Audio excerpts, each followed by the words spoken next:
Bom, pessoal, meu nome é Pablo Kastner, eu sou roteirista, jornalista e talvez vocês não consigam ver, mas flamenguista. Essa oficina chamada Criativamente, ela tem a proposta de refletir sobre criatividade e imaginação, trabalhar a palavra como matéria-prima. Um outro nome, depois eu pensei também que poderia seria dessa oficina, criatividade é a palavra. O objetivo desses nossos encontros aqui vai ser dar um empurrãozinho para desbloquear criativamente, né? Fazer esse desbloqueio criativo e melhorar a expressão escrita também, né? Porque por mais que a gente hoje em dia viva numa sociedade inundada pela imagem, a escrita é uma coisa que é muito importante ainda, né? Toda a forma de transmissão de conhecimento é feita pela escrita. A escrita nunca perde a sua importância, né? Para vocês terem uma ideia, assim, desde a invenção da escrita até o advento da internet, o homem acumulou 12 bilhões de gigabytes de informação. E desde então, né, desde da internet, a cada ano essa quantidade dobra de tamanho. Então, a gente vive nesse mundo realmente inundado de informação, né? E-mails lotados que a gente não vai ler nunca, aqueles e-mails lá de trás, as livrarias com a quantidade de títulos que a gente não precisaria de algumas vidas para ler, né? Tudo que a gente gostaria de ler. E ainda assim, no entanto, às vezes a gente tem uma dificuldade grande de comunicação pela palavra escrita, às vezes até um bilhetezinho não consegue ser eficiente, né? Uma carta que você escreva para o seu namorado, para sua namorada, às vezes você não consegue se expressar da forma que você gostaria. E, enfim, o público-alvo desses encontros é todo mundo que é interessado pela criatividade, né, pelo tema da criatividade em geral, e também pessoas que queiram estruturar narrativas curtas, ficcionais, né, sejam contos, crônicas, mas também pessoas que queiram usar a criatividade, a produção de conteúdo criativo como um todo pode ser interessante também, sejam jornalistas, publicitários, ou qualquer área mesmo. A estrutura dos encontros, esse primeiro encontro aqui eu vou dar uma passada assim na estrutura também, né, de como vai ser isso. Eu sempre trago começando com uma citação, uma frase, e aí a partir daí a gente fala um pouco sobre teoria, sobre criatividade, e sempre termina com um exercício prático que eu vou propor para vocês. Muito se fala, né, do bloqueio criativo, o medo da página em branco, né, e como superar isso. Sim, é uma coisa que cada um tem a sua forma de lidar com isso, né? Existem algumas dicas que se pode dar. Por exemplo, às vezes você fazer uma outra coisa que não tem nada a ver com aquilo que você está fazendo é a melhor forma de você sair desse bloqueio.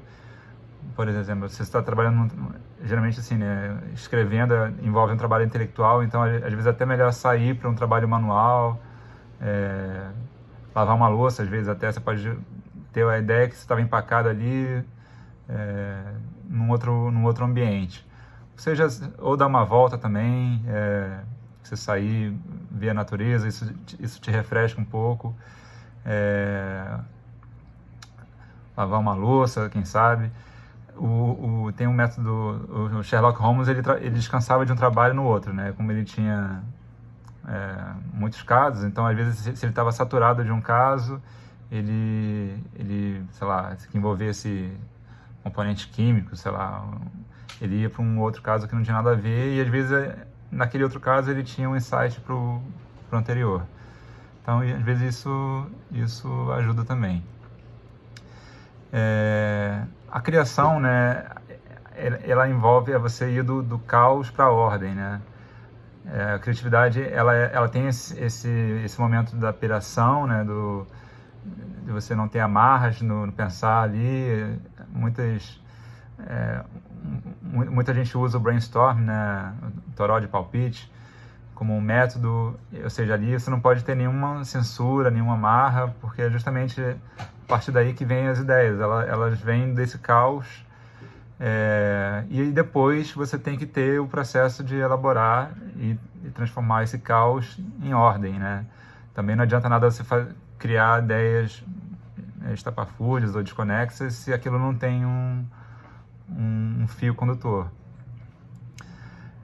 E também sem método ninguém faz nada, né? Você nem escova os dentes ou amarra o tênis sem um mínimo de método. Por exemplo, para a ideia desse curso, primeiro veio um sopro de ideia, né? Vou falar sobre... Só que essa ideia, criatividade, é uma coisa vaga, então depois você vai desmembrando aquela ideia e também eu tive que minimamente roteirizar esses